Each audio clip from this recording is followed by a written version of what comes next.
नमस्कार मित्रांनो. मागे आपण भरपूर व्हिडिओ टाकले आहेत. काही कामगार संदर्भात असतील, काही आपले शेतकरी संदर्भात आहेत, काही पशुसंवर्धन विभाग दुग्ध व्यवसाय करण्यासाठी टाकलेले आहेत आपण. नेहमी आपण काही ना काहीतरी शेतकऱ्यासाठी, कामगारासाठी, असंघटित लोकांसाठी आपण उपयोगी पडतील अशी योजना किंवा व्हिडिओ टाकत असतो.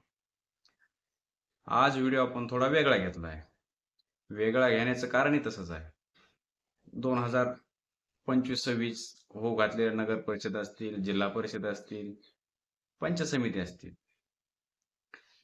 आता बऱ्याचशा ठिकाणी भावीचे बघतो मी बॅनर, काही फेसबुक पोस्ट, इन्स्टा पोस्ट बऱ्याचशा लोकांचे आहेत. तर मला एक विचार पडला की थोडा एक मेसेज द्यावा किंवा जेणेकरून आपली भविष्यातील पिढी अंधारात जाणार नाही. मी एक प्रत्येक मित्राला किंवा भावी उमेदवारांना एक सांगू इच्छितो, राजकारणात या. राजकारण काही वाईट नाही. 100% राजकारणात युवा पिढीने यायलाच पाहिजे, राजकारण करायला पाहिजे. आणि सुशिक्षित लोकांनी तर राजकारणात अवश्य यावं. परंतु राजकारणात येण्या अगोदर एखादा छोटासा व्यवसाय किंवा शेती असेल, थोडं स्टँड करा. म्हणजे व्यवसाय मजबूत करा. आपण जर व्यवसायात मजबूत असतो, शेती आपली व्यवस्थित असेल, आपल्याकडे 2 पैसे असतील, तर राजकारणात जय पराजय जरी झाला, आपण पराभूत जरी झालो, तर त्याचा आपल्यावर परिणाम होणार नाही. किंवा आपल्याकडे 2 पैसे असतील किंवा एखादा व्यवसाय चालू असेल, त्या व्यवसायाच्या जीवावर आपण राजकारण करू शकतो. परंतु राजकारणातून आपण पैसा नाही कमवू शकत. काही लोकांची ही गैरसमज आहे. माझ्या मित्रांनी मी असं आव्हान करणार प्रत्येकाला, की मित्रांनो, राजकारण करण्याअगोदर तुम्ही एखादा व्यवसाय करा. व्यवसायातून 2 रुपये कमवा आणि व्यवसाय हे तुम्हाला जीवनभर सांभाळतो. तुम्हाला, तुमच्या परिवाराला. राजकारण नाही सांभाळू शकत. त्यासाठी व्यवसाय अगोदर उभा करा. व्यवसायात उतरा. सर्वप्रथम आपले लोक कमी आहेत व्यवसायात. व्यवसायात उतरा. व्यवसायात उतरल्यानंतर तुमचे एक साईड बिझनेस म्हणून तुम्ही त्याला एखादा जोडधंदा करा.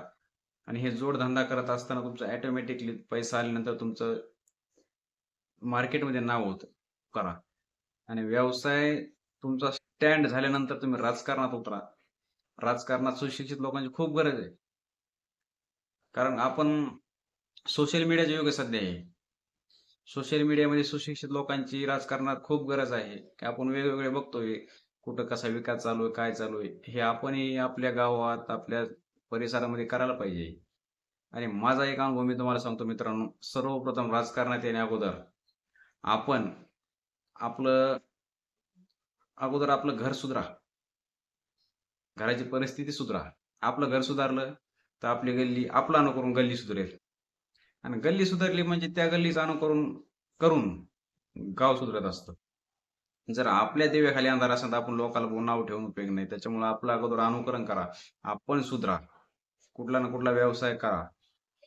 एक चालू असेल तर दुसरा सोर्स तयार करा. सोर्स महत्वाचे जीवनात. एका व्यवसायावर डिपेंड राहू नका किंवा शेतीवर डिपेंड राहू नका. शेतीला जोडधंदा एखादा व्यवसाय करा. उद्या आज जे 25 मध्ये जशी तुम्ही परिस्थिती आलेली पाहत होता, अतिवृष्टी झाली किंवा उद्या 26-27ला कोरडा दुष्काळही पडू शकतो. त्यासाठी शेतीचं जरी नुकसान कमी जास्त झालं तरी आपला जोडधंदा त्याला पाहिजे. त्या जोडधंद्याला आपण टिकलो पाहिजे.